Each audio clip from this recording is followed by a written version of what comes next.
हाँ, बस मैं थोड़ा शेयर कर देता हूँ।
मेरी स्क्रीन नजर आ रही है क्या?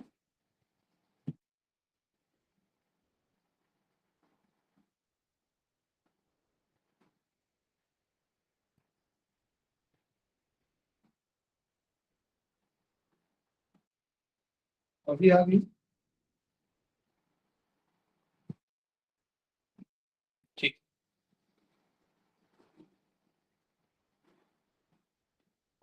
तो पिछले बार जिन्होंने क्लास या सेशन ज्वाइन किया था, उनको याद होगा कि हम ये सब चीजें, द्रव्यमान संरक्षण, वियोजन, अभिक्रिया, इन सब के विषय में अपनी बात कर चुके थे। और आज हम केमिस्ट्री में कुछ शब्दावली से भी परिचित होंगे, और साथ ही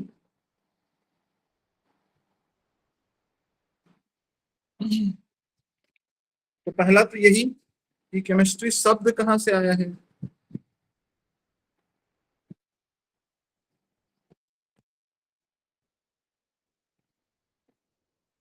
तो इस शब्द की ओरिजिन पर अगर हम बात करें तो केमिया या कीमिया, ये वर्ड लिया गया था ग्रीक से, और वो अरेबिक में आकर के एल्कीमिया इस तरीके से परिवर्तित हुआ। और केमिस्ट्री का डेफिनेशन, जिसमें मैटर्स के स्ट्रक्चर और कंपोजिशन, प्रॉपर्टीज और उसमें जो चेंजेस हैं, इसके बारे में जब अध्ययन किया जाता है और बातचीत की जाती है, तो हम इसे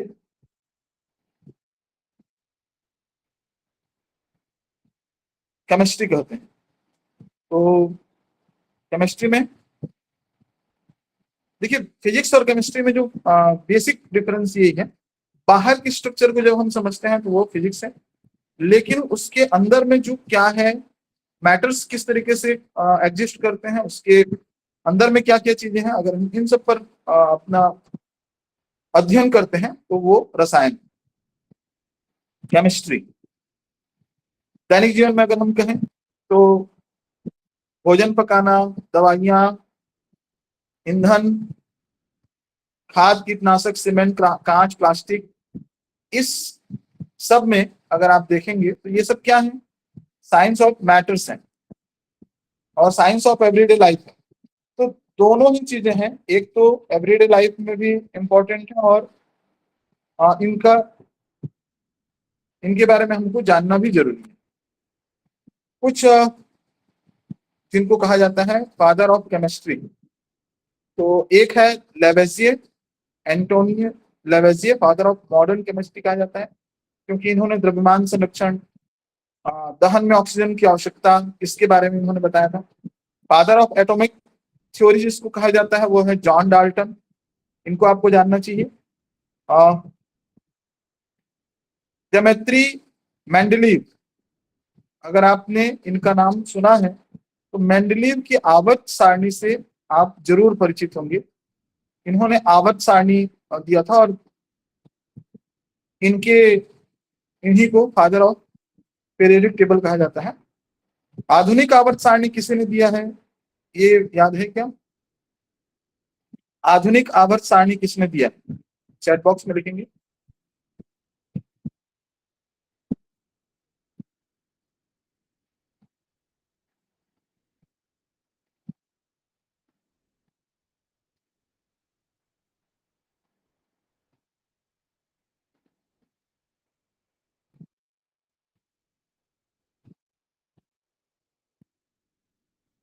रदरफोर्ड, जिन्होंने नाभिक की खोज की थी, father of modern atomic model कहा जाता है, और फादर ऑफ इलेक्ट्रोकेमिस्ट्री,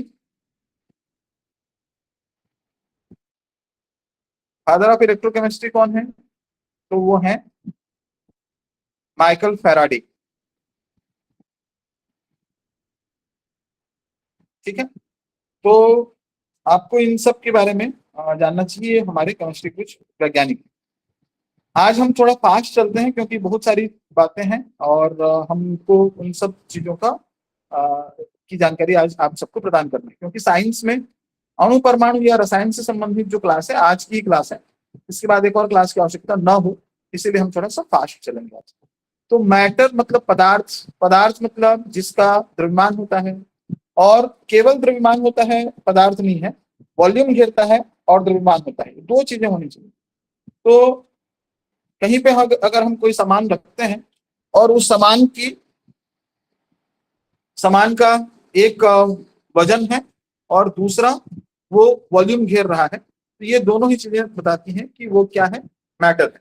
अब मैटर क्या नहीं है, तो कोई सामान जो जगह नहीं घेरा मतलब वो मैटर नहीं है। जैसे प्रकाश, प्रकाश को रखने के लिए किसी वॉल्यूम की आवश्यकता नहीं है, या प्रकाश को अगर हम वेट करें तो उसका कोई वजन नहीं आएगा, तो इसका मतलब है प्रकाश मैटर नहीं है।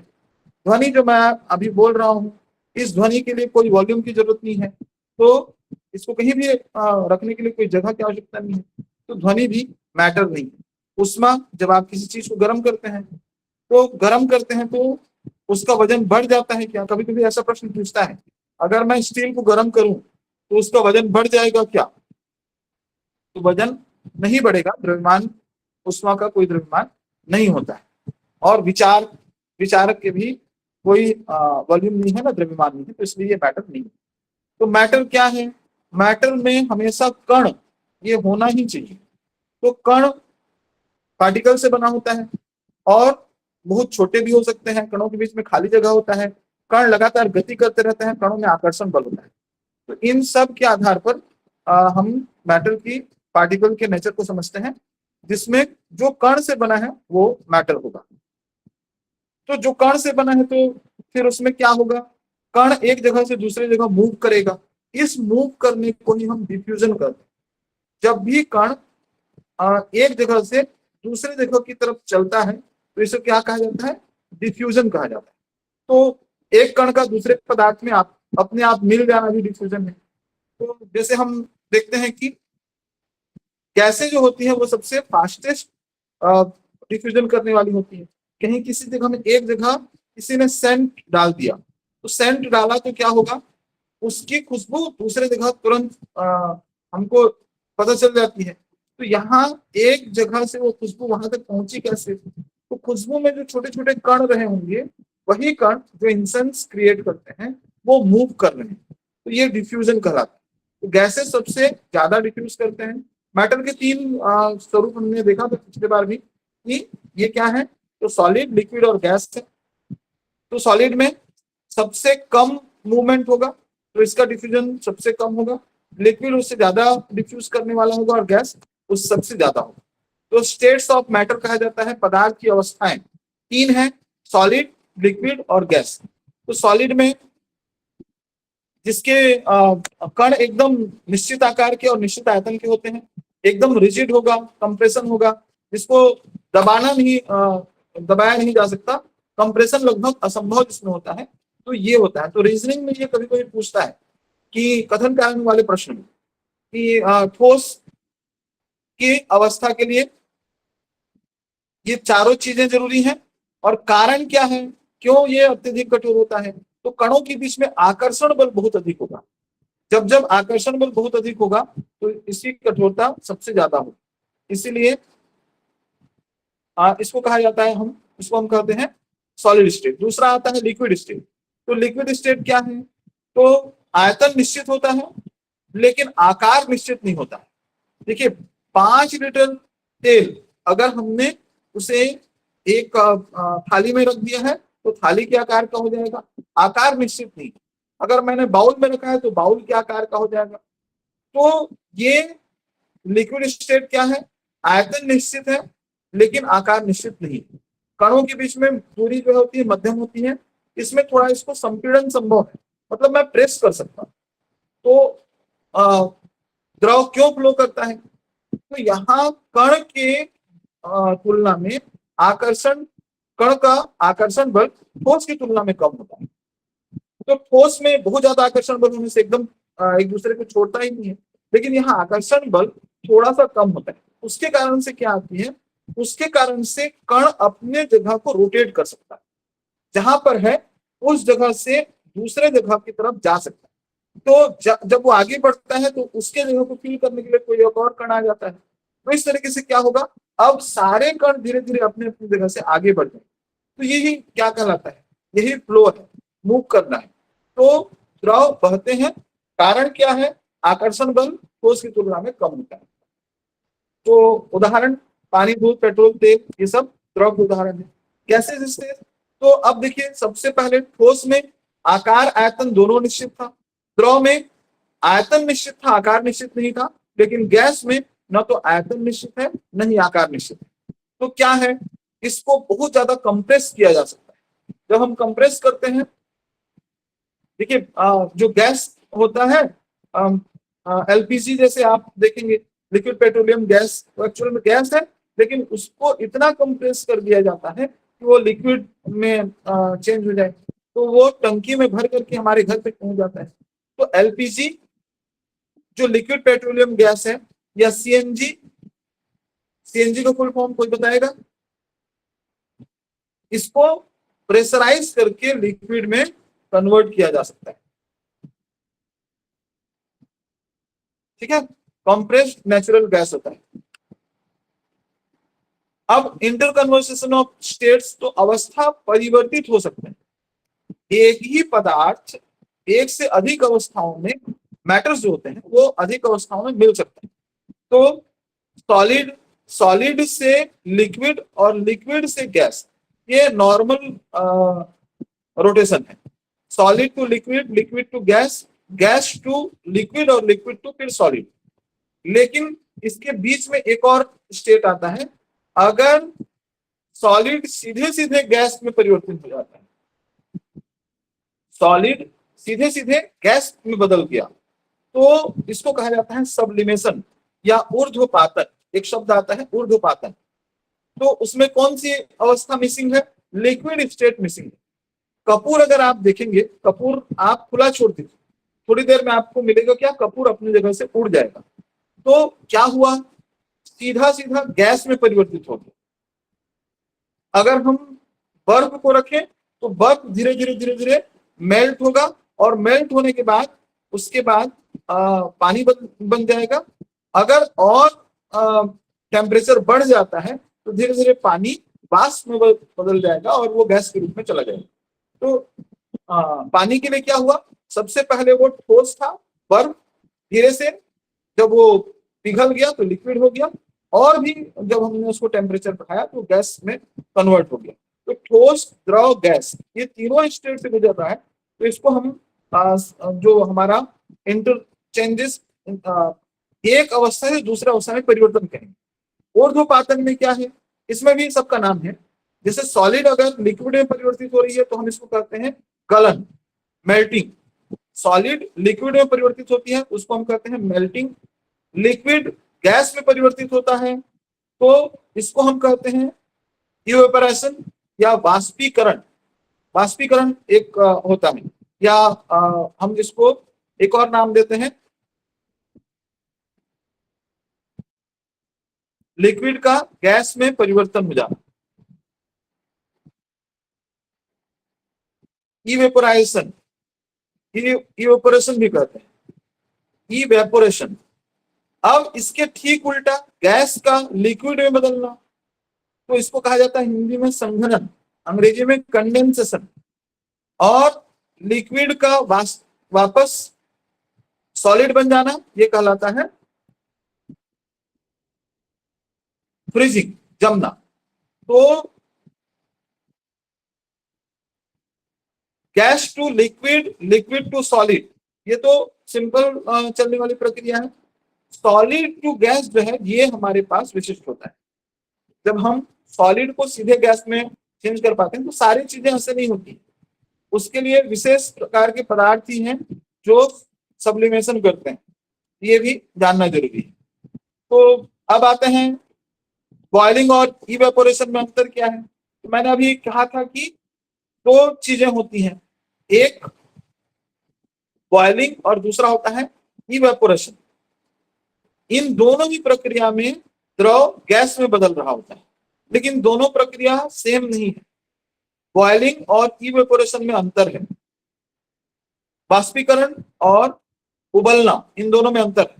तो उबलना में क्या है, इसमें एक टेम्परेचर फिक्स होता है, जितने टेम्परेचर पर कोई भी द्रव उबलती है, इसको हम इसका बॉइलिंग पॉइंट कहते हैं, क्वथनांक भी कहा जाता है। तो वो फिक्स है, ये तेज प्रक्रिया है, बुलबुले बनते हैं। अब यहां भी प्रश्न उठता है, कोई बॉइलिंग पॉइंट, जैसे पानी का बॉइलिंग पॉइंट या क्वथनांक कितना होता है,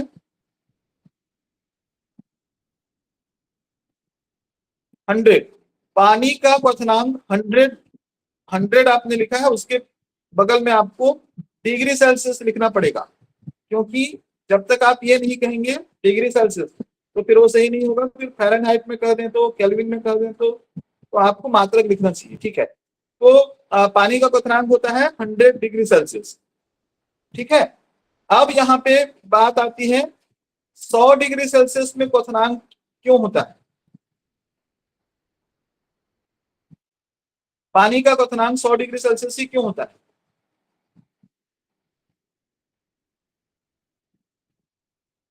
जिस ताप पर किसी भी द्रव का वाष्प दाब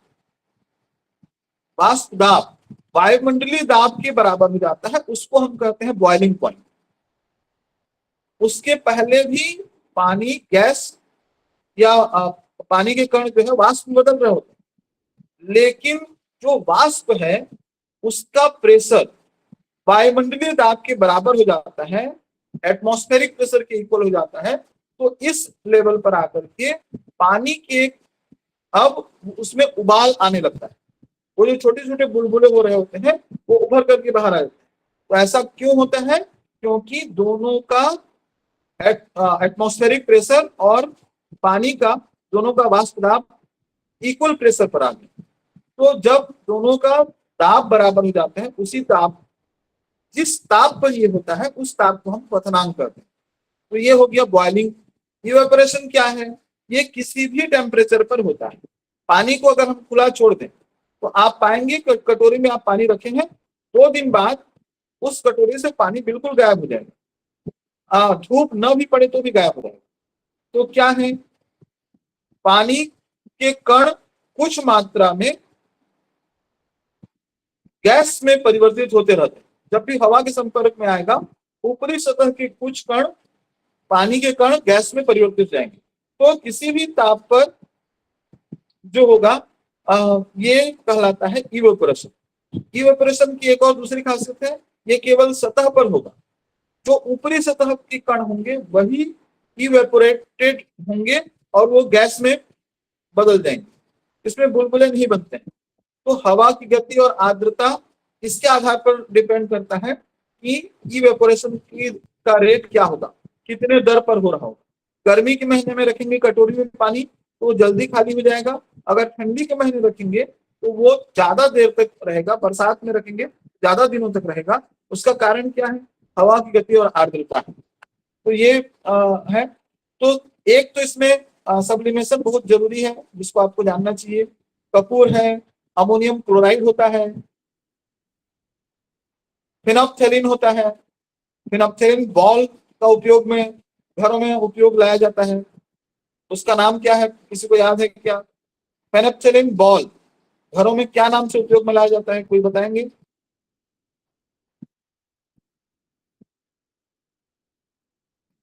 कपड़े रखने की अलमारी में, हाँ, कपड़े रखने की अलमारी में आप एक जो व्हाइट कलर का गोली रखते हैं, कहीं कहीं पर इसको डामर गोली कहा जाता है। जी, तो वही क्या है, फेनोल्फथालीन बॉल है, वो भी डायरेक्ट कन्वर्ट हो जाता है आपके ठोस से गैस।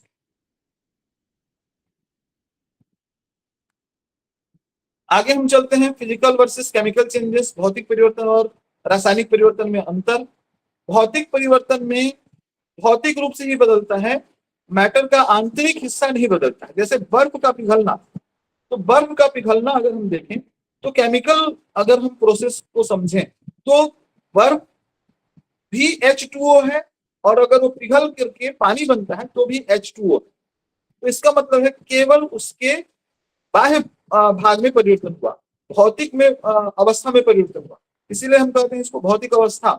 ठोस, द्रव और गैस, ये क्या है, भौतिक अवस्थाएं। तो भौतिक अवस्था में परिवर्तन हो रहा है, इसका मतलब है ये फिजिकल चेंज है।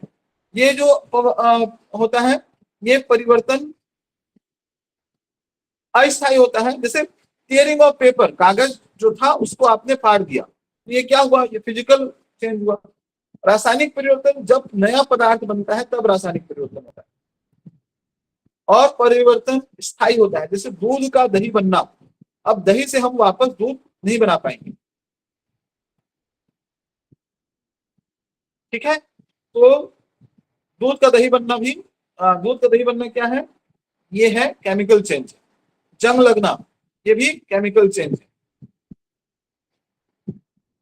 अब अगला जो टॉपिक है हमारा, महत्वपूर्ण अम्ल, क्षार एवं लवण। इसमें से भी बहुत सारे क्वेश्चन आए हैं, इसीलिए हमको इसके बारे में भी देखना चाहिए। तो हम अभी एसिड, बेस एंड साल्ट्स के बारे में जा रहे हैं। देखिए, ये हम एक ही क्लास में केमिस्ट्री कर रहे हैं, क्योंकि एग्जाम हमारा नजदीक है और हम बहुत सारे क्लासेस नहीं दे सकते, तो इसीलिए इस पर भी बात कर लेते हैं। तो सबसे पहले यही सिद्धांत आया था, अम्ल खट्टा होता है और क्षार, उसका स्वाद राख जैसा होता है, तो स्वाद में खट्टा होता है, वो अम्ल है। आगे चल करके आया कि लिटमस पेपर, नीले लिटमस को लाल कर देता है। लिटमस पेपर किससे बनता है, कोई बताएंगे क्या? नीले लिटमस को लाल कर देता है, तो वो क्या है, अम्ल है।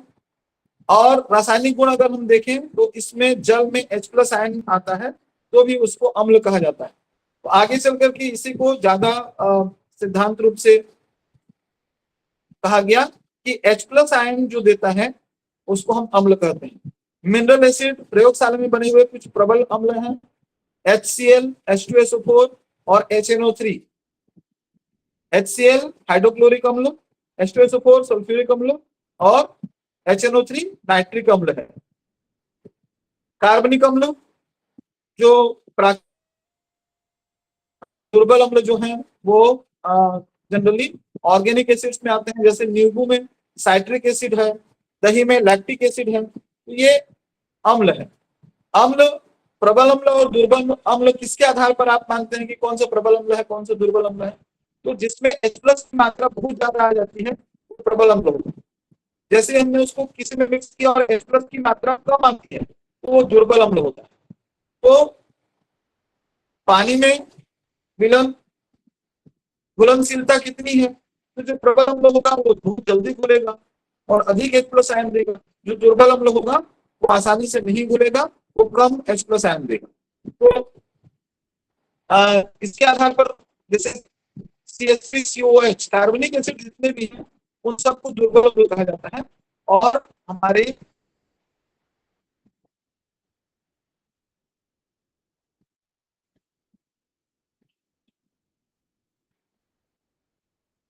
जितने भी एसिड्स हैं उनको प्रबल अम्ल की श्रेणी में रखा जाता है।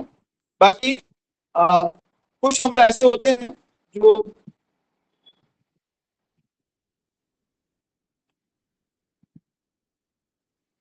कौन सा दुर्बल अम्ल है और कौन सा प्रबल अम्ल है, इसको जानने का सही तरीका यही है कि कौन विलय पानी में कितना घुलनशील है और उसके आधार पर कितने एस्ट्रोसाइन देता है। इसके आगे चलते हैं क्षार और क्षारक। तो क्षार क्या है, बेस, जो स्वाद में कड़वे होते हैं, साबुन से चिकने महसूस होते हैं, तो वो क्षार कहलाते हैं। लिटमस टेस्ट टेस्ट अगर हम करें तो लाल लिटमस को ये नीला कर देता है। तो लाल लिटमस को नीला जो कर दिया उसका मतलब है कि वो क्या है, क्षार है। तो सभी कड़वे पदार्थ जो अम्ल को काटते हैं वो क्षार है। जो पानी में घुल जाते हैं वो क्षार हैं। तो कथन कारण वाले प्रश्नों के दौरान आपको इससे सामना करना पड़ सकता है, तो इसलिए ये जानना जरूरी है। इसके इंडिकेटर्स होते हैं, तो इंडिकेटर्स क्या क्या हैं? कुछ नेचुरल इंडिकेटर्स है, जैसे लिटमस, तो ये लाइकेन से मिलता है। जिन्होंने लाइकेन टाइप किया था उनका आंसर सही है। तो लिटमस कहाँ से मिलता है? लाइकेन से मिलता है। हल्दी, ये भी एक प्रकार से हमारा अम्ल और क्षार का बताने वाला है। आप देखे होंगे जब नींबू में अम्ल हल्दी मिला दिया जाए तो ये पीला को और डार्क कर देता है, और साबुन के साथ अगर मिला दिया जाए तो लाल रंग में परिवर्तित हो जाता है। इसी तरीके से कुछ संश्लेषित हमारे अम्ल सूचक हैं, जैसे फिनोप्थेलिन, ये अम्ल में रंगहीन होता है लेकिन क्षार के साथ ये गुलाबी रंग का वो बनाता है, गुलाबी रंग देता है। ऐसे ही मेथिल ऑरेंज का नाम आपने सुना होगा, जो अम्ल में लाल होता है और क्षार के साथ पीले रंग का सूचक देता है। तो ये सूचक, लेकिन अम्ल की अम्लीयता को मापने का या क्षार की क्षारीयता को मापने का एक स्केल विकसित किया गया जिसको कहा जाता है पीएच स्केल। तो पीएच स्केल में हाइड्रोजन H+ और OH- आयन के आधार पर किसी के पीएच स्केल का निर्धारण किया जाता है। तो H+ आयन की मात्रा उसमें कितनी है? तो जब पीएच मान का वैल्यू 7 होता है, 7 होता है, तो उस समय ये न्यूट्रल होता है। मतलब 7 जब होता है तो हर H+ आयन के लिए OH- आयन उपलब्ध होगा। इसका मतलब है जितने H+ आयन है उतने ही OH- आयन है। अगर इन दोनों की संख्या बराबर है तो उस समय उसका मान होगा 7, और इसको हम उदासीन कहेंगे। अब यहीं से उदासीन से लेफ्ट की तरफ आएंगे और राइट की तरफ जाएंगे, कम की ओर आएंगे और अधिक की तरफ जाएंगे। तो थोड़ा ध्यान रखना पड़ता है, जब हम कम की तरफ जाते हैं तो अम्ल की अम्लीयता बढ़ती है, अधिक की तरफ जाते हैं तो क्षार की क्षारकता बढ़ती है। तो जितना ज्यादा मान होगा उतना अधिक क्षार होगा, जितना कम मान होगा उतना अधिक प्रबल अम्ल होगा। तो क्षारकता बढ़ाने के लिए 7 से आगे की तरफ जाना पड़ेगा, और अम्लीयता बढ़ाने के लिए 7 से नीचे 1 की तरफ आना पड़ेगा। हमारे दैनिक जीवन में भी पीएच का अपना महत्व है। हमारा पाचन तंत्र जो है, यहाँ पर पेट में HCl बनता है और जिसका पीएच वैल्यू 1.2 तक पहुंच जाता है। इससे अगर ज्यादा हुआ तो एसिडिटी होती है। फिर एंटासिड लेना पड़ता है। एंटासिड क्या है? जो एसिडिटी को कम करे। मतलब बहुत ज्यादा एसिड हो गया है तो कुछ एसिड को हमको क्या करना पड़ेगा? न्यूट्रल करना पड़ेगा। तो एसिड कब न्यूट्रल होगा? जब हम थोड़ी सी क्षार की मात्रा मिला। तो इसीलिए जो हमारा कुछ बोलता है कि 5 मिनट में ठीक हो जाएगा, तो कुछ नहीं, उसमें बेकिंग सोडा डाल करके आपको ये बोल देता है कि कुछ सेकंड में आपका पेट ठीक हो जाएगा। तो कुछ नहीं है, वो सिर्फ और सिर्फ आपको बेकिंग सोडा थोड़ा सा खा लेना चाहिए। तो जैसे ही आप खाएंगे, एसिडिटी जब हो जाएगी, मतलब एसिड की मात्रा ज्यादा हो गई है, तो वो उसको कन्वर्ट कर देगा। न्यूट्रल किया मतलब आपका एसिडिटी खत्म। एसिडिटी में पानी भी पी सकते हैं। पानी की मात्रा जितना अधिक होगा उतना ही ज्यादा डाइल्यूट हो जाएगा। तो डाइल्यूट हो जाएगा तो भी एसिडिटी कम हो जाएगी। ठीक है। दांत में भी, मुंह में भी एसिड जो रहता है, तो इसमें क्या रहता है? 5.5 से कम होने पर दांतों का इनेमल खराब होने लगता है। तो हमारा मुंह ज्यादातर क्षारीय अवस्था में रहने वाला है। तो इसीलिए ज्यादा एसिड नहीं होता है, थोड़ा सा एसिडिटी रहेगा। अगर पानी में बहुत ज्यादा एसिडिटी है तो ऊपर का जो परत है, इनेमल जिसको कहा जाता है, सबसे ऊपर कैल्शियम वाला परत, वो खराब हो जाता है। तो ऐसे टूथपेस्ट का उपयोग करना चाहिए जिसमें 5.5 से ज्यादा का एसिडिटी ना हो। हमारे खेती में भी जो मिट्टी है वो अधिक अम्लीय हो जाए तो भी दिक्कत है। इसलिए ज्यादा अम्लीय होने पर उसमें चूना मिलाया जाता है।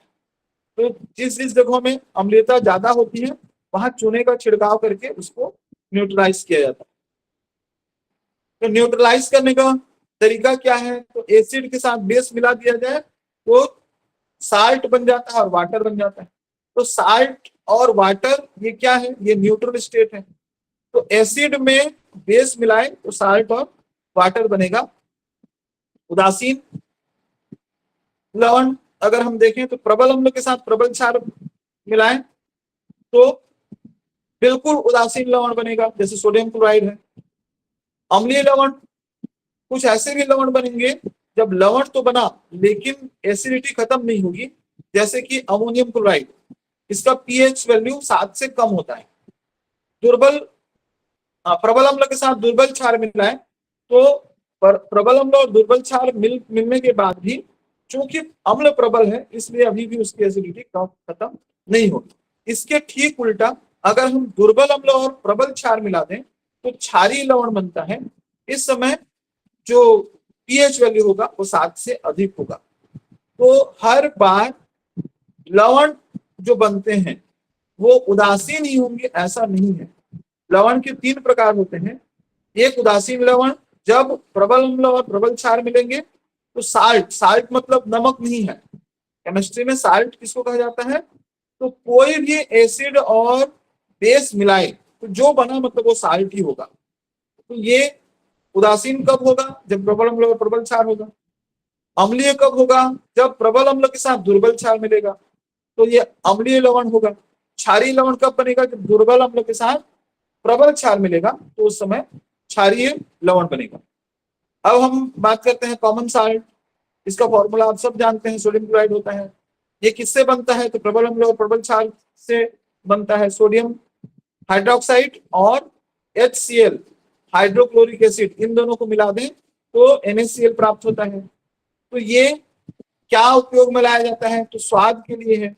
अब हमेशा यौगिक जब बनता है ना तो उसमें कभी भी उसके तत्वों के जो गुण है वो वैसा का वैसा गुण नहीं आएगा। यौगिक का स्वभाव ये होता है कि कोई भी यौगिक, जैसे हाइड्रोजन और ऑक्सीजन, हाइड्रोजन जलता है, ऑक्सीजन जलाने वाला है, लेकिन उन दोनों को मिलने से पानी बनता है और पानी आग बुझा सकता है एक लेवल तक। तो इसका मतलब है कि तत्व जब आपस में मिलते हैं, यौगिक बनाते हैं, तो उनके गुण बदल जाते हैं। एक और हमारे उपयोग में लाई जाने वाली कास्टिक सोडा का नाम आपने सुना होगा। इसका सूत्र होता है सोडियम हाइड्रोक्साइड। आगे प्रबल क्षार है, साबुन और डिटर्जेंट बनाने में इसका उपयोग होता है, पेपर इंडस्ट्री में इसका उपयोग होता है और आर्टिफिशियल फाइबर बनाने में भी इसका उपयोग होता है। ये सूत्र आपको पता होना चाहिए नाम के साथ। ब्लीचिंग पाउडर सही जोड़ी मिलान में ये पूछता है। तो दोनों तरफ आजकल अब दे रहा है 6-6, अब 6 में आपको 5 बनाने हैं, मतलब 5 सही होगा उसमें से, तो एक जानेंगे तो दूसरा जान लेंगे ऐसा नहीं होगा। अब आपको 6 के 6 आंसर्स आपको पता होने चाहिए, तभी आप सही जोड़ी बना पाएंगे। तो इसका CaOCl2 कैल्शियम ऑक्सीक्लोराइड होता है। ब्लीचिंग पाउडर इसके नाम से जाना जाता है। पहले समय में हर जब ऐसा बरसात का समय आता था तो ब्लीचिंग पाउडर डालने के लिए जो हमारे नल जल वाले होते थे वो ले लेकर आते थे और सारे बोरिंग में, बोर में वो डालते थे। क्यों डालते थे, क्योंकि बरसात का पानी में बहुत सारा कीटाणु होता था और ब्लीचिंग पाउडर जैसे ही डाल देते हैं वो उसको ऑक्सीकृत कर देता है, तो डिसइंफेक्ट करने के लिए काम आता है। तो पानी को कीटाणु मुक्त बनाने के लिए काम आता है। कपड़ा उद्योग में ब्लीचिंग करने के लिए भी ये उपयोग में लाया जाता है। तो कलर उड़ाने के लिए भी काम आता है, ऑक्सीडाइज करने से कलर उड़ जाता है। बेकिंग सोडा ये खाने का सोडा है, सोडियम बाइकार्बोनेट कहा जाता है या सोडियम हाइड्रोजन कार्बोनेट भी इसको बोलते हैं। तो सारी दीदियां उनको पता है, घर में जब पकोड़ा बनाना रहता है तब सोडियम बाइकार्बोनेट का ही उपयोग में लाया जाता है।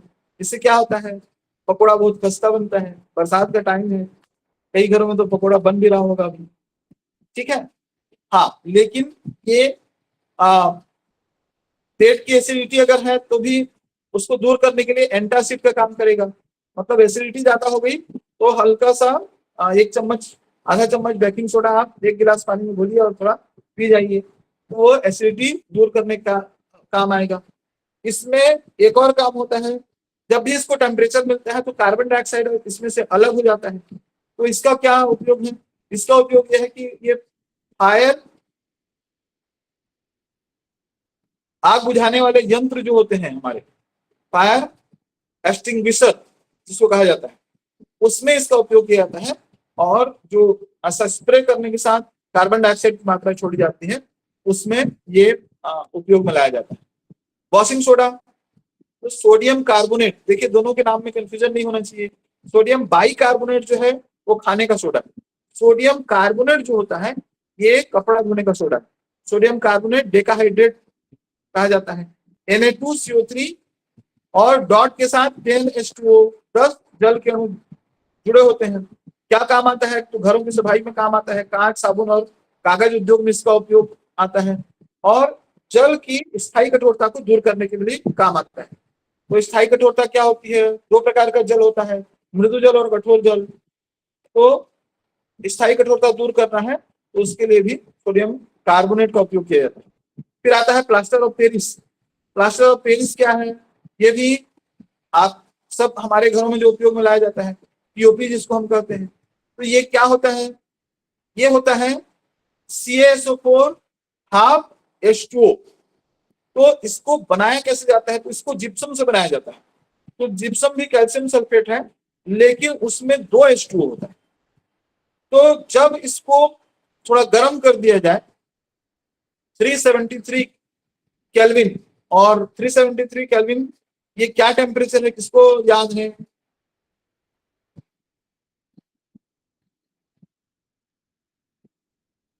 हाँ, ये भी 100 डिग्री सेल्सियस है और पानी का बॉइलिंग पॉइंट है।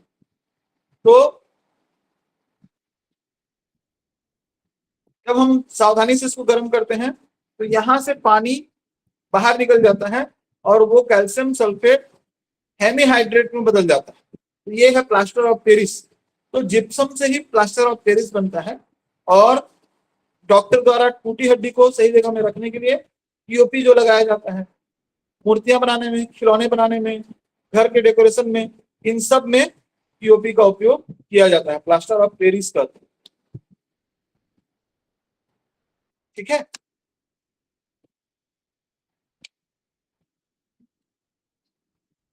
अब आता है जल की कठोरता, स्थायी वर्सेस अस्थायी।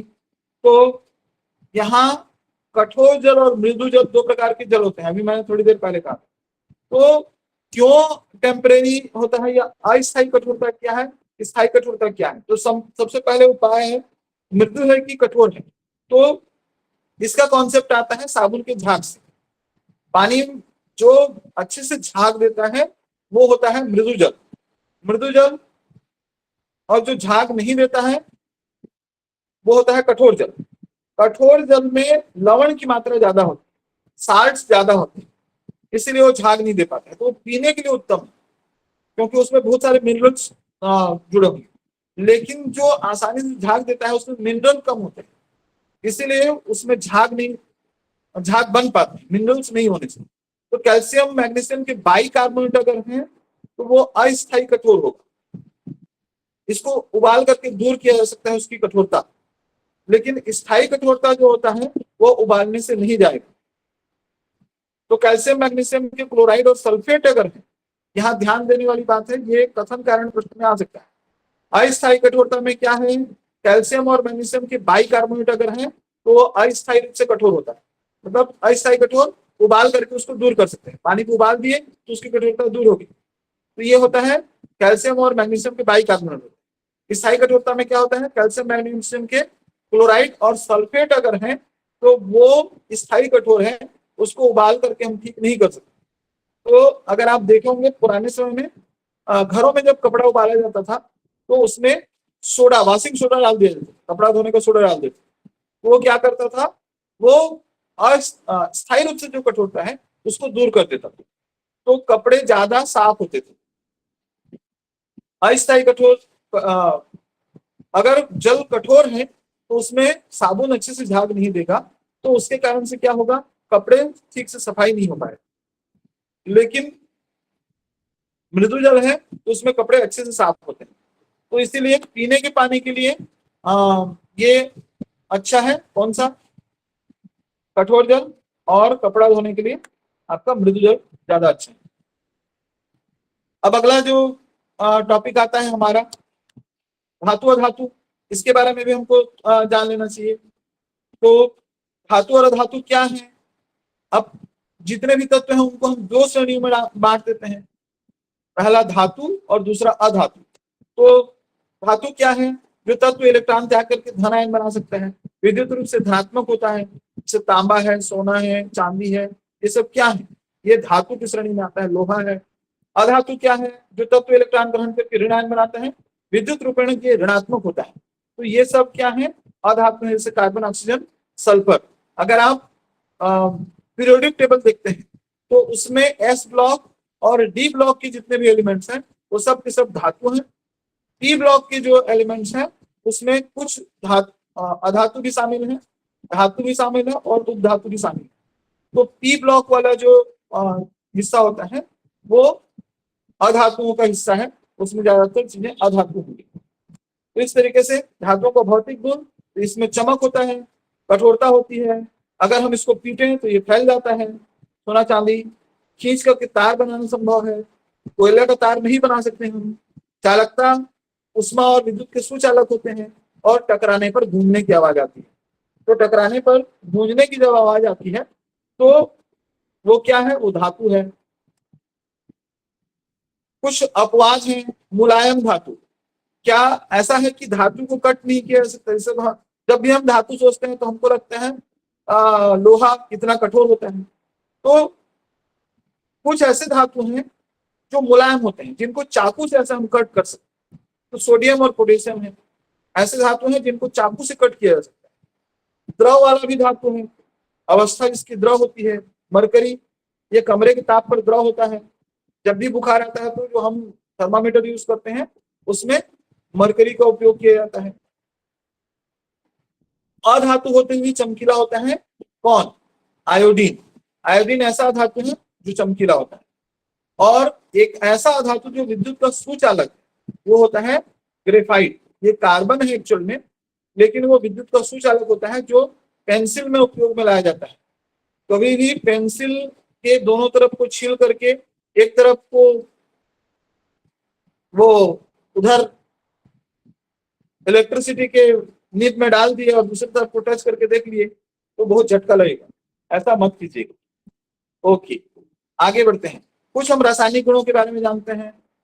वायु और जल, धातु और ऑक्सीजन दोनों मिलते हैं तो धातु के ऑक्साइड बनाते हैं। इसको उभयधर्मी ऑक्साइड कहा जाता है। Cu plus O2 equal to CO, काले रंग का होता है। अम्ल और क्षार दोनों से क्रिया करते हैं। धातु और जल, ऑक्साइड प्लस हाइड्रोजन। सक्रियता की श्रेणी अगर हम देखें तो सोडियम, पोटेशियम, कैल्शियम जो होते हैं ये सबसे ज्यादा सक्रिय धातु हैं। कुछ मध्यम क्रियाशील धातु हैं, MgAl, Zn, Fe। Magnesium, aluminium, zinc और आयरन, ये मध्यम क्रियाशील धातु हैं। कॉपर, मरकरी, सिल्वर और गोल्ड सबसे कम क्रियाशील धातु हैं।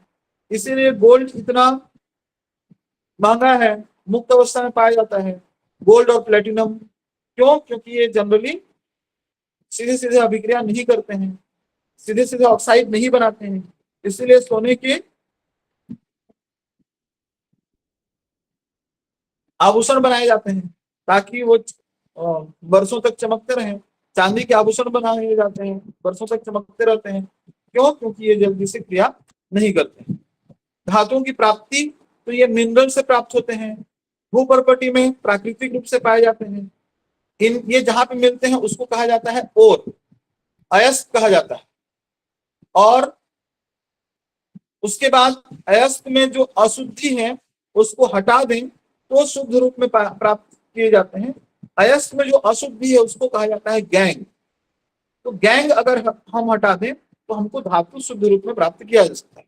तो ये अयस्कों के नाम आपको जानने चाहिए, कभी कभी इसकी भी सही जोड़ी बनाने के लिए आजकल दे रहा है। तो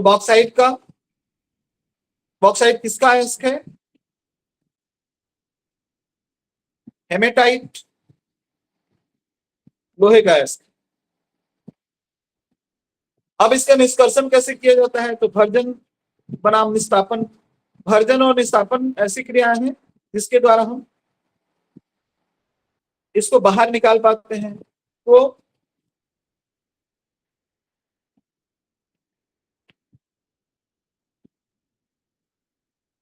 भर्जन क्या है और निस्तापन क्या है?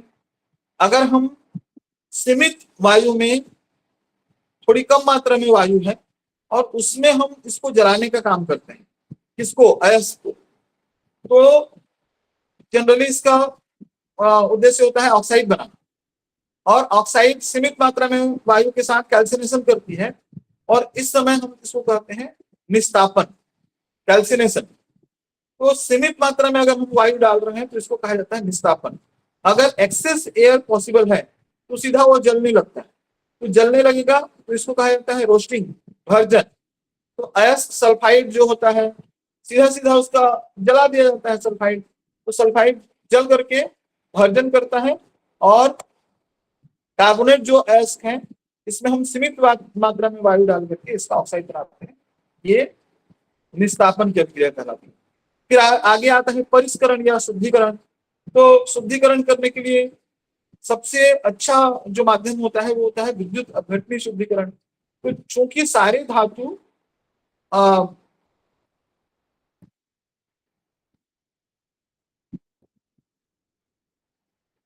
अशुद्ध धातु जो है वो एनोड पर, जब हम दो इसमें लगा दिए, एनोड और कैथोड। एनोड क्या होता है? तो एनोड इसका प्लस वाला हिस्सा होता है, और कैथोड क्या होता है? माइनस वाला हिस्सा होता है। तो चूंकि हमारे पास जितने भी धातु हैं वो सब एनोड की कैथोड की तरफ जाने के लिए उत्सुक होते हैं, क्योंकि इनके पास फ्री इलेक्ट्रॉन जो रहते हैं उसकी वजह से। तो कैथोड की तरफ ये खींचने के लिए बहुत आतुर रहते हैं, इसीलिए शुद्ध धातु हमको कैथोड पर मिल जाता है, एनोड पर अशुद्ध धातुएं मिल जाती हैं। तो कॉपर सल्फेट कर अगर हम इसमें दो लगा दिए हैं, एक एनोड और एक, दो इलेक्ट्रोड लगा दिए हैं, एक एनोड एक कैथोड, तो हमको कैथोड वाले हिस्से में शुद्ध धातु प्राप्त हो जाएगी। तो कॉपर का शुद्धिकरण करने के लिए काम आता है। अशुद्ध का हमने एनोड डाल दिया और शुद्ध धातु का हमने कैथोड डाल दिया, तो हम पाएंगे कि थोड़ी देर बाद सारा एनोड, मतलब अशुद्ध धातु वाला हिस्सा पूरा घुल जाता है, उसमें मिक्स हो जाएगा, और कैथोड वाला हिस्सा हमारा ज्यादा वजन वाला हो जाएगा, तो शुद्ध धातु उसमें जाकर के जमा होगी। धातुओं का शत्रु है कोरोजन, इस पे हमारी बात हुई थी।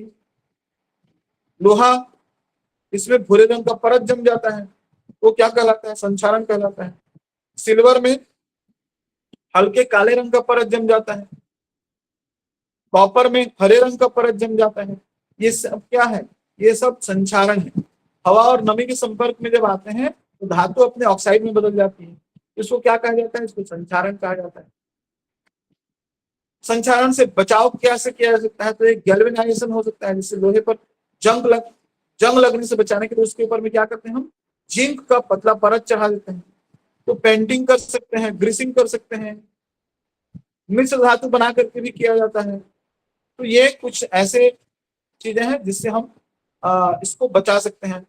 एलॉयस क्या होते हैं? मिश्र धातु क्या होते हैं? तो दो या दो से अधिक धातुओं का सम्मांगी मिश्रण। अब यहाँ मिश्रण दो प्रकार का होता है, सम्मांग और विषमांग। तो सम्मांग और विषमांग क्या होता है आपको पता होना चाहिए। जब दोनों की अवस्थाएं एक जैसी हैं और मिक्स किया जा रहा है तो उसको समांग कहा जाता है। मतलब द्रव में द्रव मिला दिया गया, ठोस में ठोस मिला दिया गया, तो ये समांग मिश्रण कहलाता है। अगर ठोस के साथ द्रव मिला रहे हैं या द्रव के साथ ठोस मिला रहे हैं तो ये विषमांगी मिश्रण होता है। तो समांगी मिश्रण है मतलब दो धातुओं का समांगी मिश्रण। इसको अक्षर में क्या करते हैं? हम पिघला के मिक्स कर देते हैं। तो पीतल बनता है कॉपर और जिंक से, है ना। कांसा बनता है कॉपर और टीन से। हमेशा ये कंफ्यूजन क्रिएट करता है।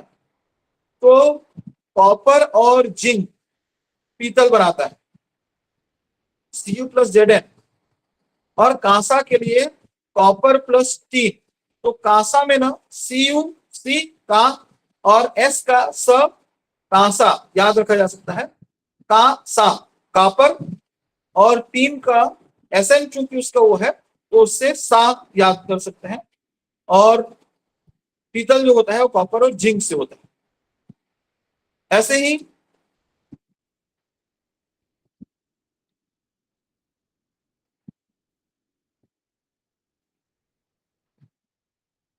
जो सोल्डिंग में काम आता है, जिसको हम सोल्डर कहते हैं, ये सीसा और टीन का बना होता है।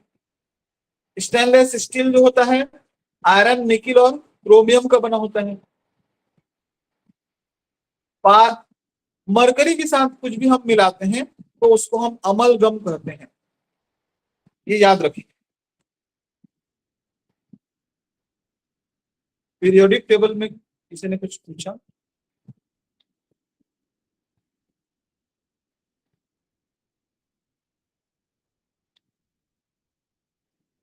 ठीक है, आगे बढ़ते हैं। मिश्र धातुओं से बहुत सारे क्वेश्चन बनते हैं, तो एक चार्ट बना लीजिए जिसमें बहुत सारे मिश्र धातुओं के नाम आप लिख लें, और मिश्र धातु किससे बने हैं ये भी लिख लें, और थोड़े थोड़े दिनों में इसको पढ़ते रहें तो ये आपको कुछ दिनों में याद हो जाएंगे। मेटल्स क्या काम आती हैं? तो गाड़ियां, मशीनें, इमारतें, ये सब बनाने के काम आती हैं। बिजली के तार कॉपर और एल्यूमिनियम के बने होते हैं। सिल्वर का नहीं होता है तार, कभी कभी ये बोलते हैं हम, अक्सर ना एल्यूमिनियम के लिए सिल्वर शब्द का उपयोग किया जाता है। चांदी जैसे दिखता है इसलिए सिल्वर की तार है ऐसे बोलते हैं। अरे भैया, सिल्वर की तार संभव ही नहीं है। चांदी की तार बना लो तो सबसे ज्यादा विद्युत बिल्कुल लॉस नहीं होगा, लेकिन चांदी का तार बना सकते हैं क्या? आप सोचो, आप दुकान खरीदने गए हो और आपको चांदी का तार दे दिया, कितना मजा आ जाएगा। उसको निकाल के हर कोई अपना ऑर्नामेंट्स बना लेंगे। तो चांदी के तार उपलब्ध नहीं है, सिल्वर नहीं कर सकते, उसको हमको कहना चाहिए एल्यूमिनियम। तो एल्यूमिनियम का तार होता है वो। नॉन मेटल्स जो होते हैं, नाइट्रोजन उर्वरक के रूप में हमारा काम आता है। ठीक है, जल शुद्धिकरण के लिए क्लोरीन का उपयोग किया जाता है। ब्रीथिंग में हम ऑक्सीजन लेते हैं। पेंसिल और सेल में हम ग्रेफाइट का उपयोग करते हैं। तो इस तरीके से है। सबसे अच्छा सुचालक होता है चांदी। चाकू से कटने वाली धातु होती है सोडियम और पोटेशियम। द्रव धातु है Hg, पारा जिसको कहा जाता है, मरकरी। उभयधर्मी ऑक्साइड होता है एल्यूमिनियम ऑक्साइड और जिंक ऑक्साइड। विद्युत का सुचालक होता है ग्रेफाइट। यह धातु है लेकिन विद्युत का सुचालक। ठीक है, तो इस तरीके से ये एग्जाम के लिए कुछ जरूरी चीजें। तत्व यौगिक और मिश्रण के बारे में हमारी हल्की फुल्की चर्चा हुई थी। जो टूटता नहीं है वो तत्व है, एक ही प्रकार के एटम से बना होता है, इसको विभाजित नहीं किया जा सकता। तो ये बदलता है मेटल्स और नॉन मेटल्स में। फिर कुछ मेटोलाइट्स भी कहलाते हैं, उप धातु भी कहा जाता है, जैसे सिलिकॉन और जर्मेनियम, इनको उप धातु कहा जाता है। यौगिक जो दो से अधिक तत्वों के बने होते हैं, रासायनिक संयोग जब होता है तब ये बनते हैं। तो इसमें फिक्स्ड रेशो होता है, मतलब H2O अगर कह दिया तो 2 हाइड्रोजन और 1 ऑक्सीजन मिलाकर ही H2O बनेगा। अगर 2 हाइड्रोजन और 2 ऑक्सीजन मिल गए तो H2O2 बन गया, वो पराक्साइड हो जाएगा। तो इस बात का हमको ध्यान रखना पड़ेगा। यौगिक का जादू क्या है? तत्व कुछ भी हो, लेकिन वो जब अपने यौगिक में रूप में आता है तो अपने गुण बदल देता है। तो अवयवी तत्वों से यौगिक का गुण भिन्न होता है, एक जैसा नहीं होगा। बिना किसी नियम के अगर हम मिला दिए तो मिक्सचर बनेगा। इसमें प्रकार होमोजीनियस और विषमांगी, अभी थोड़ी देर पहले मैंने बताया था। समान संगठन, यूनिफॉर्म कॉम्बिनेशन अगर है तो वो क्या है? होमोजीनियस है। जैसे शरबत बनाए तो पता नहीं चलता है उसमें नींबू कौन सा है, पानी कौन सा है, शक्कर कौन सा है। लेकिन नॉन यूनिफॉर्म, घटक अलग अलग दिखा, रेत और लोहा, तेल और हमको पता चल जाता है। फिर इसको अलग करने की कुछ तकनीकें हैं, फिल्ट्रेशन, इवेपोरेशन, ये आप जानते ही हैं। एक होता है आसवन। हाँ, तो आसवन क्या होता है? ये शुद्ध करने की एक प्रक्रिया है। तो जब दो ऐसे पदार्थ मिल जाए जिनका क्वथनांक बहुत अंतर वाला हो, जैसे आपने पानी और नमक तो पानी और नमक को अगर मिक्स कर दिया है तो उसको अगर अलग करना है तो कैसे अलग कर सकते हैं? तो उसके लिए आसवन जो होती है वो सबसे बेस्ट विधि हो सकती है, क्योंकि पानी और नमक दोनों का क्वथनांक बिल्कुल अलग अलग होता है। तो इस तरीके से हम जा सकते हैं। एक होता है सेंट्रीफ्यूगेशन, घुमाओ और अलग करो। ये भी एक तरीका है जिसमें हम मिश्रण को अलग कर सकते हैं। जैसे दूध से क्रीम को अलग करते हैं तो क्या करते हैं? सेंट्रीफ्यूगेशन करते हैं। ब्लड टेस्ट में प्लाज्मा अलग अगर अलग करना है तो भी सेंट्रीफ्यूगेशन किया जाता है। तो एक इसमें ना, जैसे वॉशिंग मशीन को अगर आप देखेंगे वो जितना जोर से घूमता है आप पाएंगे उसके कारण से उसमें कपड़ा सुखाना कैसे, वॉशिंग मशीन में कपड़ा कैसे सुखाए जाते हैं, तो बहुत तेजी से जब घूमता है तो उसके जो जल के कण होते हैं वो इधर उधर धीरे धीरे बिखरते जाते हैं। तो वो क्या करता है, उसके वाटर वेपर्स को अलग कर देता है। इसी तरीके से बहुत तेजी से घुमा करके उसके दोनों पार्ट्स को अलग अलग कर देना, ये कहलाता है सेंट्रीफ्यूगेशन। एक होता है क्रोमेटोग्राफी, ये शब्द भी कई बार उपयोग में आता है। जब भी हम, इसमें दो शब्द हैं, क्रोमा और ग्राफी। तो क्रोमा एक्चुअल में आता है कलर के लिए। जब हम रंग में अलग अलग करते हैं तो क्या करते हैं हम, जिसको अलग अलग करना है उसको किसी विलायक में घोल देते हैं। अब जब घोल देते हैं और उसके बाद इसका कॉटन वाला एक छोटा सा जगह होता है जिसमें वो विलियन को डाल दिया जाता है। तो विलियन जब आगे बढ़ता है तो उसके जो अलग अलग पार्ट्स हैं अलग अलग कलर में वहां व्यवस्थित हो जाते हैं। तो हर कलर को काट करके फिर विलायक में घोल लो, तो इस तरीके से इसको अलग किया जा सकता है। तो इंक से डाई अलग करना, खून से अलग अलग नशीले पदार्थों का पहचान करना, इसमें इसका उपयोग किया जाता है। तो यौगिक और मिश्रण में बनने का तरीका, यौगिक रासायनिक अभिक्रिया है और मिक्सर या मिश्रण भौतिक मिलावट है। अनुपात यहाँ फिक्स है, वहां पे अनिश्चित है। इसके गुण घटकों से अलग होते हैं, इसमें एक जैसे होते हैं। इसकी प्रकृति समांगी होती है, उसमें विषमांगी होती है।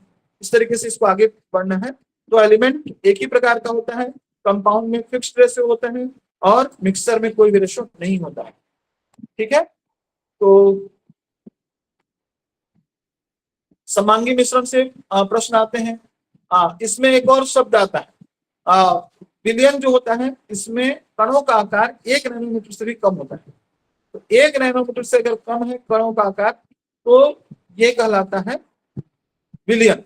1 नैनोमीटर से 100 नैनोमीटर तक का अगर आकार है तो उसको कहा जाता है, ये बताएंगे 1 नैनोमीटर से 100 नैनोमीटर को क्या कहते हैं? और 100 नैनोमीटर से जो बड़े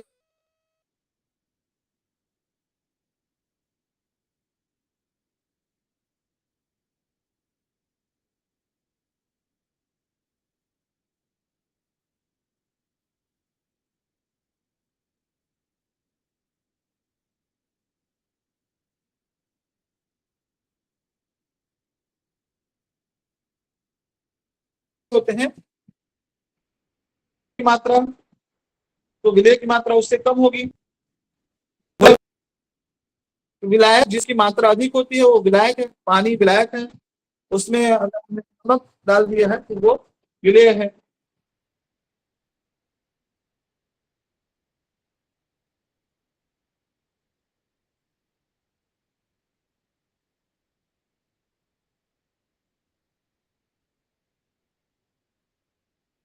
कम मात्रा में है वो विलेय होगा, जो अधिक मात्रा में होगा।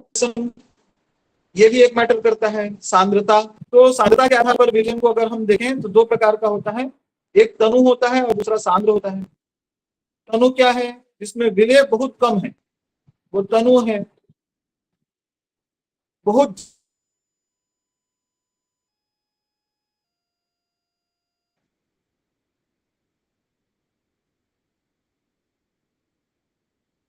के लिए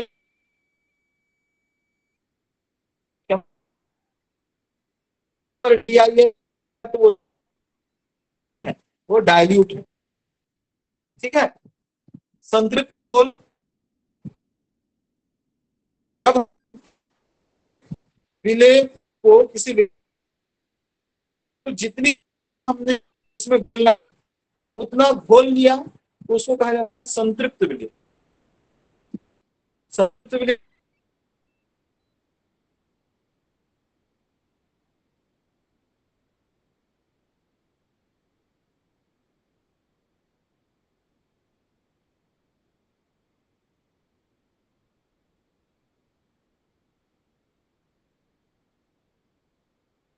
20 ग्राम शक्कर घोल सकते हैं।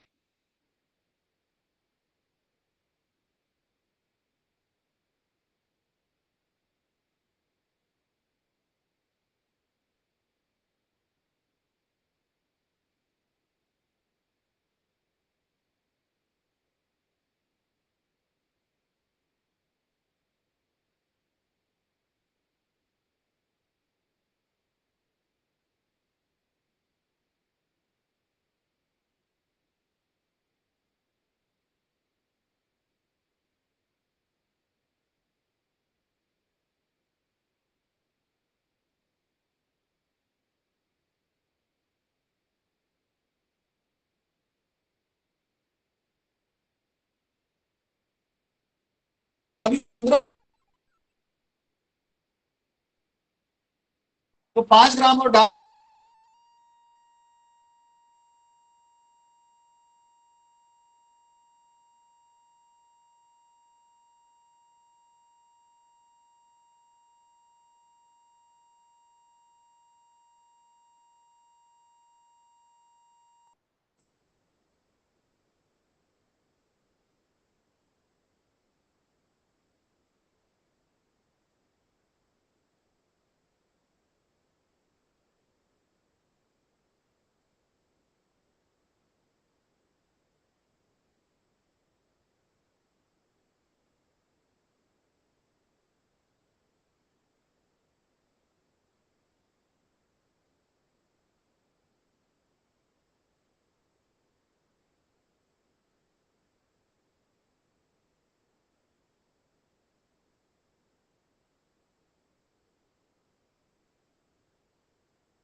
लो, अभी आवाज आ गई?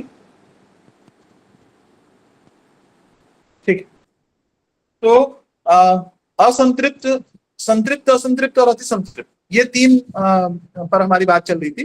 तो संतृप्त में कितना, जितना जिसमें घोलना चाहिए था उतना उसमें है, तो वो संतृप्त विलयन कहलाता है। असंतृप्त में क्या होता है, अब जिसमें जितना है, अगर उसके पहले ही रुक गया मैं, मान लीजिए 20 ग्राम घोल सकता हूं मैं, 15 ग्राम में रुक गया, तो हम क्या कहेंगे, इसको असंतृप्त विलयन कहेंगे।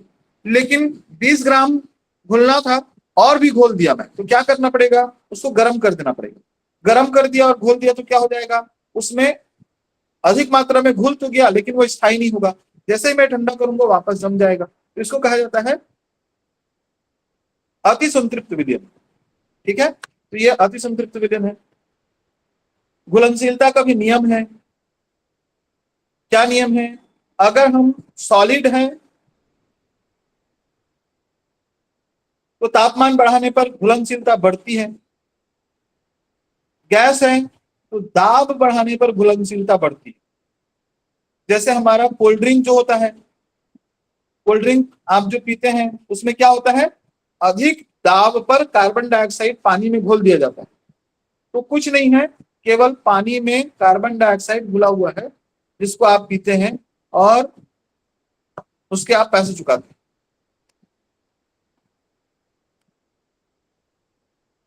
चलिए आगे बढ़ते हैं। आगे आता है निलंबन। तो निलंबन क्या होता है? हेट्रोजिनस होता है। इसमें कणों का आकार 1000 नैनोमीटर से बड़ा होता है। उससे हम क्या कर सकते हैं, कण हमको दिखाई देते हैं। ये अस्थायी होता है, मतलब थोड़ा देर अगर हम छोड़ दें तो निलंबन नीचे बैठ जाएगा। जैसे गंदा पानी, अगर हम तालाब से एक गिलास पानी उठा के ले आए तो उसमें सब चीज दिख रहा होता है, एकदम काला, इधर वो ये, लेकिन हम थोड़ा देर तक रख दें तो हमको सारे उसके सस्पेंशन जो है नीचे बैठ जाते हैं और पानी थोड़ा सा साफ दिखने लगता है। मैंने पूछा था आपको 1000 से ऊपर होता है तो वो निलंबन है, 1 नैनोमीटर से कम होता है तो विलयन है, 1 नैनोमीटर से 1000 नैनोमीटर का जो आकार होता है इसको हम कहते हैं कोलाइड। तो कोलाइड क्या होते हैं? जिसमें कणों का आकार 1 नैनोमीटर से 1000 नैनोमीटर के बीच होता है। तो ये भी होता विषमांगी ही है। माइक्रोस्कोप से इसमें कण दिखते हैं, जैसे दूध है, ब्लड है, फॉग है, सेरिंक्रिन है, ये सब क्या है? ये सब कोलाइडल विलयन के स्वरूप है। इसमें टिंडल प्रभाव आपको देखने को मिलता है। टिंडल प्रभाव क्या है? देखिए अभी जो 2 ग्लास दिख रहे हैं, पहले ग्लास में जब लाइट गुजर रही है तो उसका वो दिखाई दे रहा है, दूसरे में एकदम जिस रास्ते में गुजर रहा है वहां प्रकाश स्कैटर हो जाता है, तो उसको कोलाइडी विलयन कहा जाता है। तो आप पाएंगे कि कोलाइडल विलयन में प्रकाश का रास्ता नजर आता है। पहले वाले में रास्ता नजर नहीं आएगा, दूसरे वाले में रास्ता नजर आता है। तो बचपन में देखे होंगे आप, हमारे घर में जो छप्पर के घर होते थे उसमें छोटा सा होल होता था, तो होल होता था तो उससे लाइट गुजरता था, तो लाइट गुजरता था तो एकदम हमको चमकीला सा दिखाई देता था। वो क्यों दिखाई देता था? क्योंकि वही कोलाइडल विलयन। अगर आप उसमें कण देखेंगे तो एक इधर जा रहे हैं, 2 इधर जा रहे हैं, 3 इधर जा रहे हैं, फिर वापस इधर आ रहे हैं, तो ये कोलाइडल विलयन की पहचान है। तो घोल सॉल्यूशन में 1 नैनोमीटर से छोटा, 1 से 1000 नैनोमीटर तक कोलाइडल विलयन, 1000 नैनोमीटर से ज्यादा निलंबन। ठीक है, अब थोड़ी सी बात कर लेते हैं पीरियोडिक टेबल पर। तो अभी किसी ने लिखा था, उन्होंने लिखा भी है कि आपको अगर, देखिए ये पीरियोडिक टेबल आपको नजर आ रहे हैं, तो इसमें 4 ब्लॉक होते हैं SPTF। तो सबसे पहला लाइन जो है वो होता है जिसको हम क्षारीय धातु कहते हैं, दूसरा क्षारीय मृदा धातु कहते हैं। कुल 18 आवर्त हैं, सॉरी 7 आवर्त हैं और 18 वर्ग हैं। तो 18 वर्ग में वर्ग क्रमांक 1 और 2, इसको S ब्लॉक कहा जाता है, ये क्षारीय धातु हैं।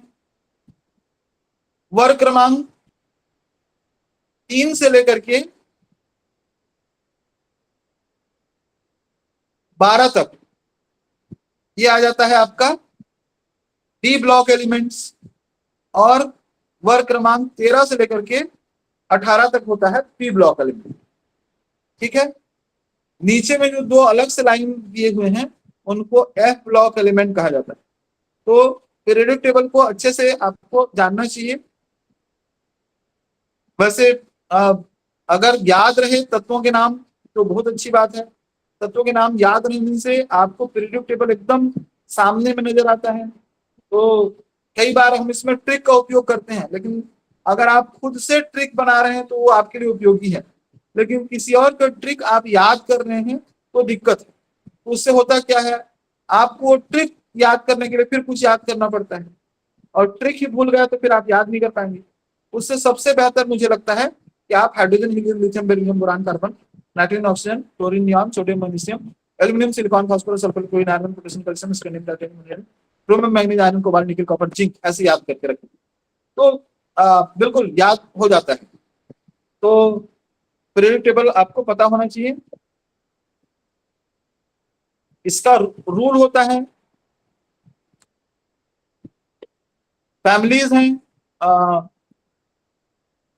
हेलोजन, नोबल गैसेस और एल्कली, एल्कली मेटल्स ग्रुप, ये कुछ ग्रुप्स हैं जिसको आपको जानना चाहिए। लेफ्ट टू राइट अगर हम जाएं तो संयोजकता 1 से 4 तक बढ़ती है, फिर उसके बाद 4 के बाद फिर 3 2 1 और फिर लास्ट जो रहता है उसका 0 हो जाता है।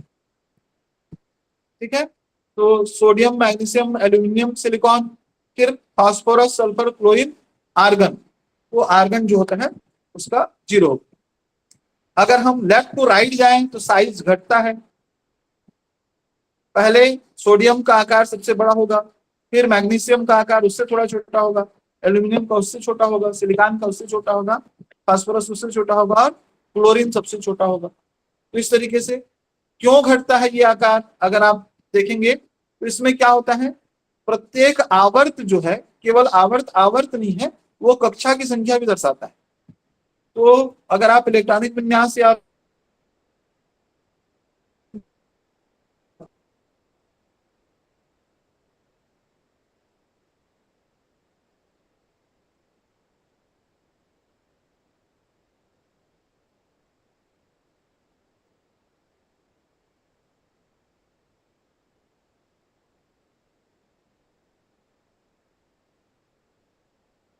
इक्वल टू 3 होगा, तो इस तरीके से वो होता है। तो ये आपको जानना चाहिए। अगला, एबिलिटी ऑफ लॉस इलेक्ट्रॉन, किसमें एबिलिटी है, ये एबिलिटी होता है इलेक्ट्रॉन देने की शक्ति मेटल्स के पास ही होती है। नॉन मेटल्स इलेक्ट्रॉन ग्राही होते हैं, हालांकि हाइड्रोजन जो होता है वो इलेक्ट्रॉन देता भी है और लेता भी है। हाइड्रोजन के दोनों ही बनते हैं। इलेक्ट्रोनेगेटिविटी, निगेटिव कौन होता है, तो जो इलेक्ट्रॉन लिया मतलब वो इलेक्ट्रो निगेटिव होगा। नोबल गैसेस, जिसको हम साइलेंट किंग्स कहा जाता है, ग्रुप नंबर 18, पहले यही बोलते थे कि इनका वैलेंसी 0 होगा, तो इसको अक्रिय गैस भी कहा जाता था, लेकिन बाद में पता चला कि कुछ ऐसे हैं जो जिनके यौगिक बनते भी हैं, तो आगे चल करके इनको नोबल गैसेस कहा गया। तो इनका पूरा पेट भरा हुआ है, इसलिए वैलेंसी 0 है, कोई केमिकल रिएक्शन इनका नहीं होता है। तो एग्जाम सीट हमारा कुछ ऐसा बन सकता है। एटॉमिक साइज जो होगा वो रेड और डाउन, नीचे आएंगे डिक्रीज करेगा, लेफ्ट टू राइट और टॉप टू बॉटम, ये दोनों ही समझिए। तो left to right atomic size decrease करेगा, टॉप टू बॉटम इंक्रीज करेगा। क्यों, क्योंकि लेफ्ट टू राइट जाने पर एक ही कक्षा में बहुत सारे इलेक्ट्रॉन आएंगे, कथन कारण प्रश्न में पूछता है। और टॉप टू बॉटम जाने से क्यों बढ़ता है एटॉमिक साइज, परमाणु का आकार बड़ा क्यों होता है, क्योंकि नए नए कक्षाओं का निर्माण होता है, जिसके कारण से परमाणु आकार बढ़ेगा। मैटलिक प्रॉप, अगर लेफ्ट टू राइट जाएंगे पीरियड में, बाएं से दाहिने तरफ हम आगे बढ़ेंगे तो क्या होगा, ये डिक्रीज होगा धात्विक गुण, और ऊपर से नीचे आएंगे तो इंक्रीज होगा, बढ़ेगा। तो आप पाएंगे कि जैसे कार्बन वाला उसमें अगर आप जाएंगे तो पहला कार्बन अधातु है, लेकिन नीचे आते आते सबसे लास्ट वाला धातु हो जाता है। तो इस तरीके से भी आप इसको याद रख सकते हैं कि ऊपर वाला अधातु है लेकिन नीचे धातु आ गया, तो धात्विक गुण बढ़ रहा है। इधर सोडियम धातु है लेकिन लास्ट तक जाते जाते क्लोरीन अधातु होता है, तो अधात्विक गुण बढ़ रहा है। जब हम लेफ्ट टू राइट जा रहे हैं तो ऊपर से नीचे आ रहे हैं तो धात्विक गुण बढ़ रहा है। नॉन मेटलिक, फिर इसमें इलेक्ट्रोनेगेटिविटी, तो जैसे जैसे आध्यात्मिक गुण बढ़ेगा मतलब उधर इलेक्ट्रोनेगेटिव होगा, ये हमको समझना पड़ेगा। ठीक है, तो इस तरीके से आज केमिस्ट्री पर हमने वन शॉट बहुत सारी चीजें हमको रखनी थी और लगभग लगभग उन सारी चीजों को रखा जा चुका है। आप सब सक्सेसफुल रहें, अच्छे से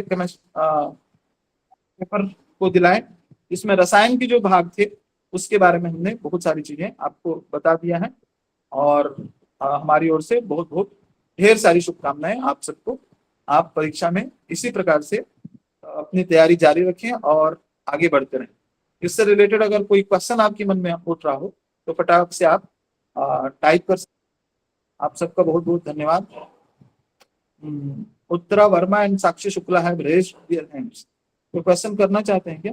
अनम्यूट करके देखिए अगर आप बोल पाते हैं तो।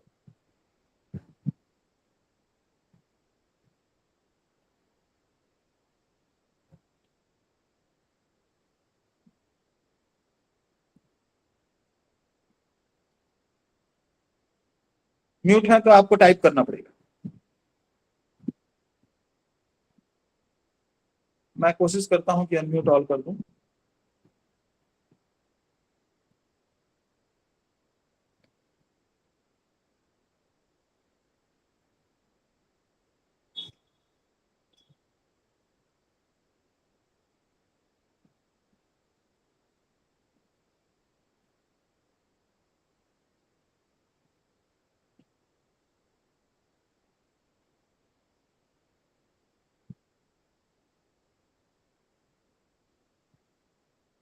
भर्जन, ठीक है।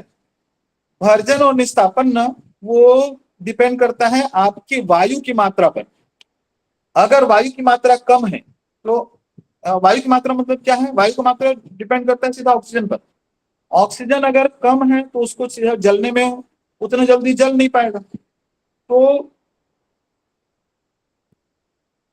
आ, जल नहीं पाएगा मतलब वो निस्तापन होगा। ऑक्सीजन की पर्याप्त मात्रा है तो जल्दी जलेगा, ज्यादा जलेगा, उसको हम कहेंगे भर्जन।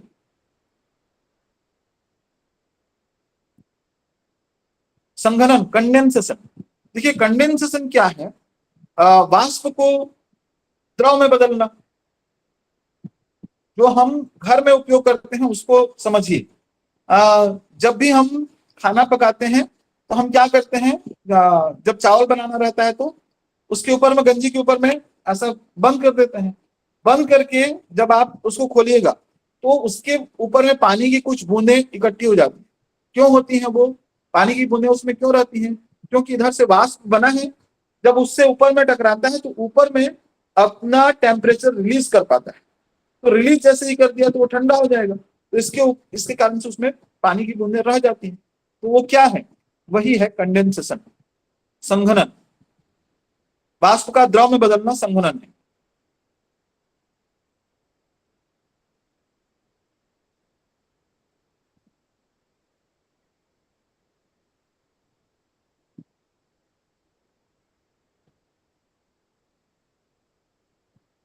तो ठीक है, आज के सेशन के लिए यहीं पर अब रुकें।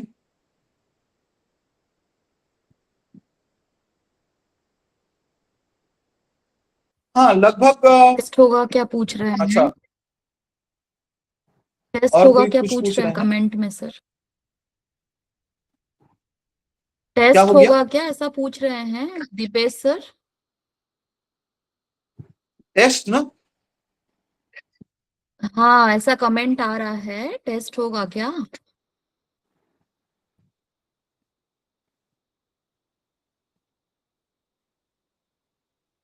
टेस्ट तो संडे को होता है ना?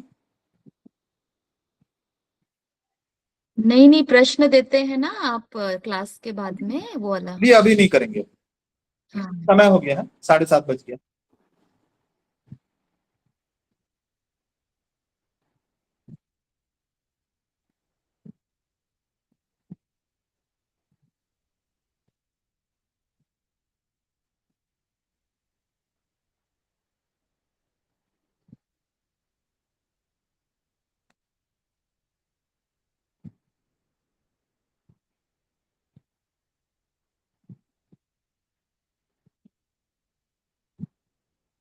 ठीक है फिर, सभी को बहुत बहुत धन्यवाद।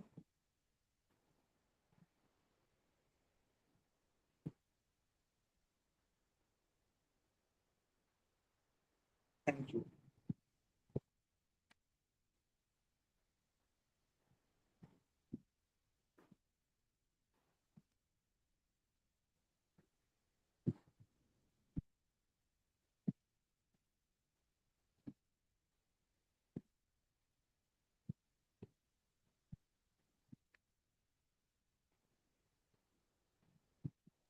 हाँ सर, मैं देखती हूँ, चेक की हूँ, थोड़ा सा साइड से लेफ्ट से कटा है वो पीपीटी एलसीएम एचसीएफ वाला। उसको मैं दोबारा से डाल दूंगी, ठीक है।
रीता मैम, आप हो क्या?